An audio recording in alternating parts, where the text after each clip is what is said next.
দেখেছি তোমার নামে সবার প্রথমে, শ্রাবণে ধানের শীষে দুধটুকু জমে তোমারই তো নামে। বৈশাখে আখের ক্ষেতে যত মধু নামে, তবুও হাজার হাতে হাওয়া দেয় ডাক।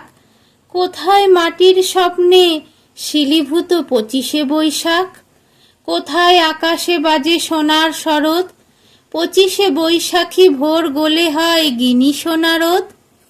তুমি তো বনস্পতি, তোমার পায়েতে থরে থরে অজস্র শব্দের রং কৃষ্ণচূড়ার মতো ঝরে। তুমি এক অবাক মৌচাক, কথাগুলি চারপাশে ঘোরে যেন গুনগুন সুর এক ঝাঁক। তোমার ছন্দের নদী জমা হতো যদি, পৃথিবীতে হতো মহাসমুদ্র বলয়। ঝুরঝুরে গানের মাটি জমে জমে হতো আর এক নতুন হিমালয়। আকাশে বরুণে দূর স্ফটিক ফেনাই, ছড়ানো তোমার প্রিয় নাম। তোমার পায়ের পাতা সবখানে পাতা, কোনখানে রাখবো প্রণাম।